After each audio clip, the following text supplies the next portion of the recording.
Hello everyone, welcome back. My dear viewers, my dear students, my dear friends, आज मैं आपका class नहीं लेने वाला हूँ, बस मैं आपसे छोटा सा सवाल करूँगा कि इंग्लिश क्या है, इंग्लिश को किस रूप में पढ़ें, कैसे पढ़ें। तो एक बात ध्यान रखना है, इंग्लिश एक भाषा है और इंग्लिश को आज की डेट में हम पढ़ते कैसे हैं, दो रूप में पढ़ते हैं। एक सब्जेक्ट के रूप में भी पढ़ते हैं और दूसरा लैंग्वेज के रूप में पढ़ते हैं। जी हाँ, बिल्कुल, आज के समय में इंग्लिश को हम लैंग्वेज के रूप में भी और सब्जेक्ट के रूप में भी पढ़ते हैं। ध्यान रहे कि सब्जेक्ट के रूप में एकेडमिक के लिए आवश्यकता है, एकेडमिक के लिए आवश्यकता है, एकेडमिक एजुकेशन के लिए आवश्यकता है, लेकिन लैंग्वेज के लिए इसे किसी और तरीके से पढ़ा जाता है। सब्जेक्ट पढ़ने के लिए हमें ग्रामर की आवश्यकता पड़ती है, लैंग्वेज पढ़ने के लिए भी ग्रामर की आवश्यकता पड़ती है, लेकिन इसमें सबसे ज़्यादा जरूरी पड़ता है ये जो सब्जेक्ट के रूप में पढ़ रहे हैं, ग्रामर पढ़ रहे हैं, इसके प्रैक्टिस की आवश्यकता पड़ती है। सवाल ये आता है कि हम इसे प्रैक्टिस कैसे करें, हम इसे कैसे समझें। आज लाखों स्टूडेंट्स की ये समस्याएं हैं। आज सोशल मीडिया पर बहुत सारे टीचर बहुत सारे स्ट्रक्चर्स बतलाते हैं। क्या कोई ऐसा रास्ता नहीं है जिसके द्वारा हम सब्जेक्ट के रूप में भी सीख सकें और लैंग्वेज के भी रूप में सीख सकें इस इंग्लिश को। आप सभी जानते हैं इंग्लिश इस इंडिया के लिए सेकेंड लैंग्वेज है और आज ग्लोबल लैंग्वेज भी है और ये हमारे लिए आज काफ़ी ज़्यादा ज़रूरत भी है। तो कैसे जानेंगे, ये सबसे बड़ा सवाल है। My dears, I have believe you can learn English, you can speak English as subject and as language also, but सबसे पहले हमें ज़रूरत है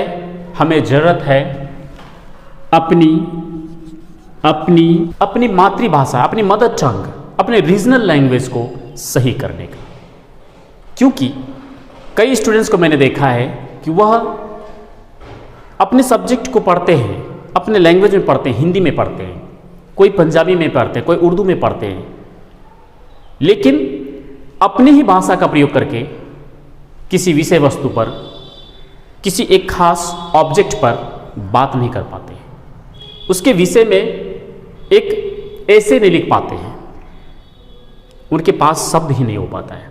सबसे पहला रीज़न, इसमें दोष उन स्टूडेंट्स का नहीं है, इसमें दोष उन टीचर्स का, उन पेरेंट्स का है जिन्होंने उनके ओरल को सही नहीं किया, जिन्होंने सारी सुविधाएं तो दिया लेकिन रियल में जो आज एक स्किल होनी चाहिए वो उसे नहीं दे सका।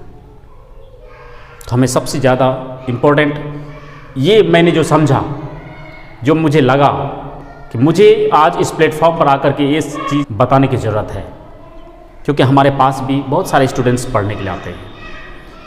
जब मैं उन्हें कहता हूं कि किसी विषय वस्तु पर आप 10 लाइन लिख करके दिखाओ, नो डाउट वो सही तरीके से शब्दों का अरेंजमेंट नहीं कर पाते हैं। अगर 10 लाइन लिख भी लेते हैं, उसमें शब्दों को वो पहचानते नहीं है ये शब्द है क्या। तो फिर आप जब अपनी मातृभाषा को सही नहीं कर सके तो इंग्लिश आप कैसे सीख सकते हैं। तो बिल्कुल टेंशन नहीं लेना है। ऑलरेडी मैं भवेश सर हमारे इस YouTube channel DSA for English पर मैं आपको लगातार ऐसे प्रैक्टिस करवाऊंगा जिसमें सारी चीज़ें मैं आपको बताऊंगा कि आखिर सीखना कैसे है, कैसे हम बगैर रटे हम इसको कैसे लिख सकते हैं, किसी भी सेंटेंस को देख करके कैसे ट्रांसलेट कर सकेंगे। लंबा स्ट्रक्चर याद रखने की आवश्यकता नहीं है, कुछ बेसिक चीज़ें हैं, कुछ जेन्युइन चीज़ें हैं जिसे हमें ज़रूरत है जानने की। ठीक है, अब ज़रा यहाँ देखिए, मैंने लिखा हुआ है कि अपने वाक्यों में सेलेक्ट करें। क्या सेलेक्ट करें? कारक चिन्ह यानी कैस, काम वाले शब्द यानी मेन वर्ब, एक्स्ट्रा वर्ड भी हम आपको दिखाएंगे, टाइम यानी समय, उसके बाद है शब्द भेद यानी पार्ट्स ऑफ स्पीच। इन्हें हम याद नहीं रख पाते हैं। अगर याद नहीं भी रहे तो भी इसको कंप्लीट रूप से हम ट्रांसलेट कर सकते हैं और आसानी से बिना किसी ग्रामेटिकल रूल का, क्योंकि यहाँ पर हम आपको 2 वर्ड्स, 3 वर्ड्स, 4 वर्ड्स इस टाइप के छोटे छोटे सेंटेंस जो डेली यूज़ करते हैं उसे मैं सिखाऊंगा। मैं सिखाता हूँ, यहाँ पर मेरे बच्चे सीखते हैं।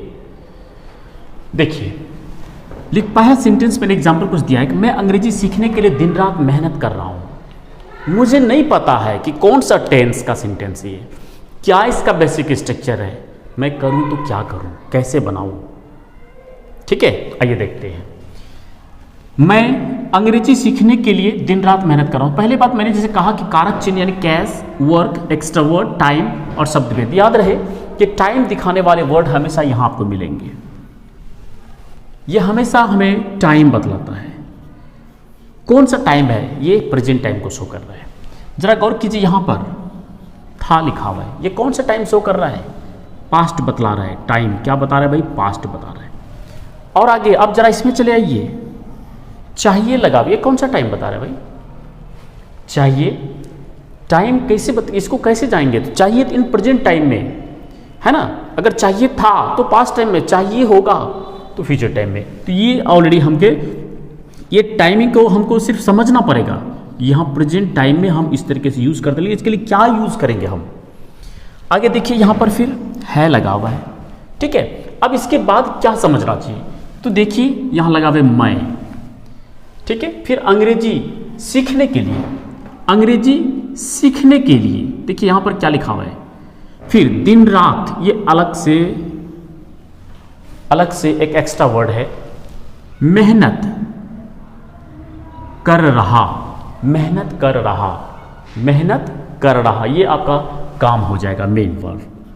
बाकी चीज़ें हम इधर एक्स्ट्रा वर्ड के रूप में ले रहे हैं। यहाँ पर ये कारक चिन्ह देखिए छुपा हुआ है ना। इसको ट्रांसलेट हम कैसे करेंगे, आइए देखते हैं।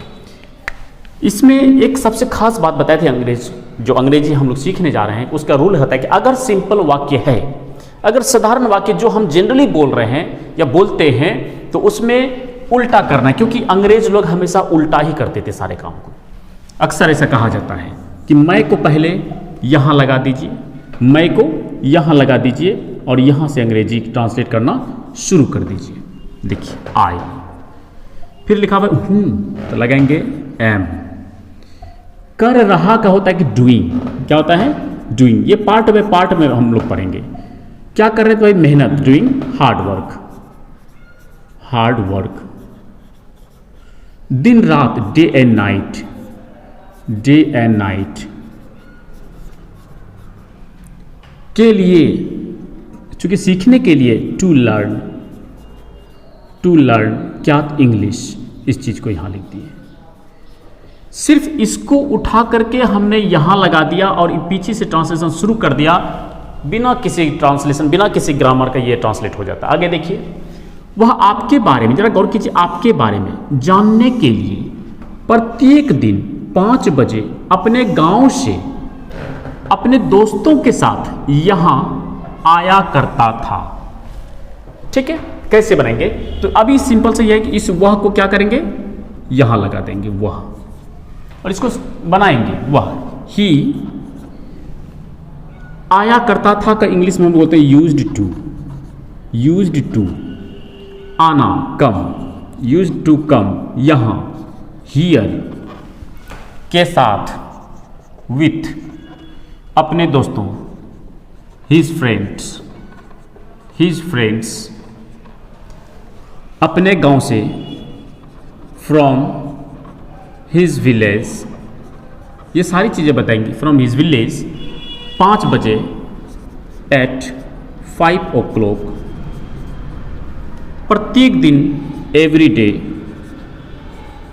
एवरी डे, के लिए, टू नाउ, जानने के लिए, टू नाउ, आपके बारे में, अबाउट यू, अबाउट यू।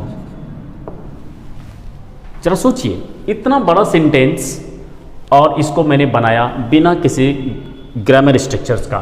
थोड़ा सा ग्रामर स्ट्रक्चर्स यहाँ पर यूज़ किया जा रहा है। इसको इंग्लिश में हम लोग सिंपली सीख लेंगे। मैं कोई स्ट्रक्चर नहीं बोलूँगा कि इसको ये स्ट्रक्चर करेंगे, ठीक है। तो देखिए, he used to come here with his friends from his village at 5 o'clock every day to know about you. ठीक है, आगे देखिए, हमें अंग्रेजी सीखने के लिए क्या करना चाहिए। अब सवाल यह है कि क्या करना चाहिए, क्या। देखिए, इस सेंटेंस में क्या करना है कि इसमें हमें को जब से जैसे लास्ट में रखते हैं, लास्ट में रख देंगे उसी तरह से।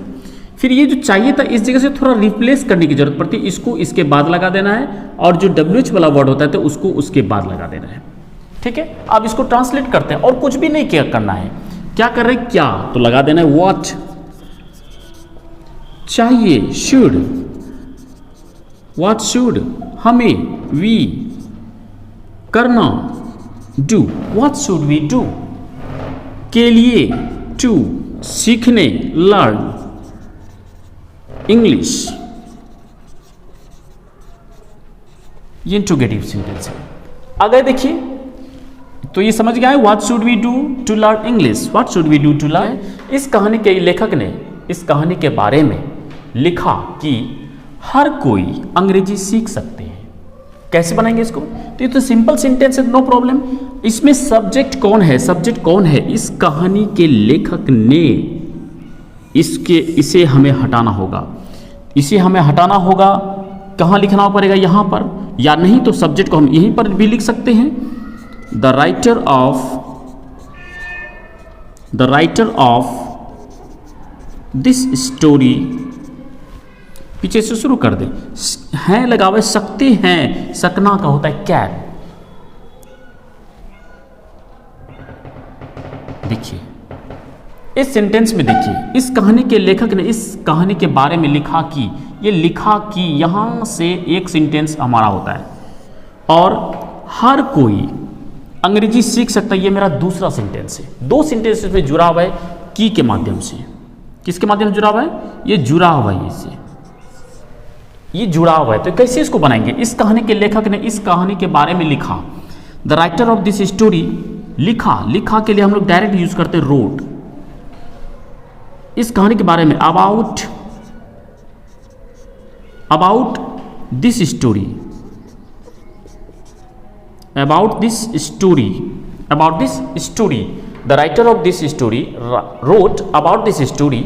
की के लिए हम लोग इस्तेमाल करते हैं दैट, ये कंजंक्शन वर्ड है। हर कोई, एवरीबॉडी,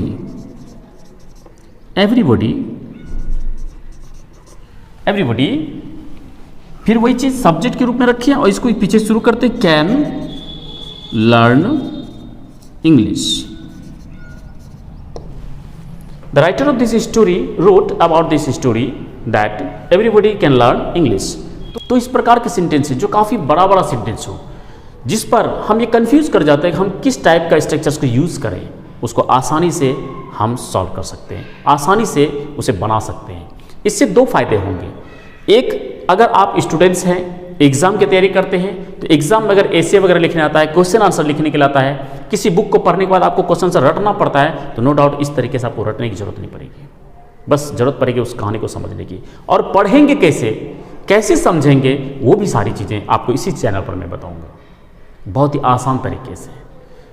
तो इसीलिए मैं आपसे लोगों से रिक्वेस्ट करूंगा कि हमारे साथ जुड़िए, हमारे इस चैनल को सपोर्ट दीजिए, ताकि हमारे अंदर में जो हमारा एक्सपीरियंस है, जो हमारा अनुभव है, वो मैं आपके साथ शेयर करना चाहता हूँ।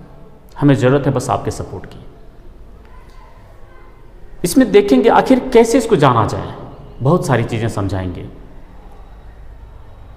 आई होप अगर वीडियो पसंद आया हो और आपको लग रहा हो कि नहीं मैं इस प्लेटफॉर्म पे बहुत कुछ सीख सकता हूँ और पार्ट में आपको सारी चीज़ें सिखाऊंगा, तो बने रहिए हमारे साथ जुड़े रहिए। Best of luck.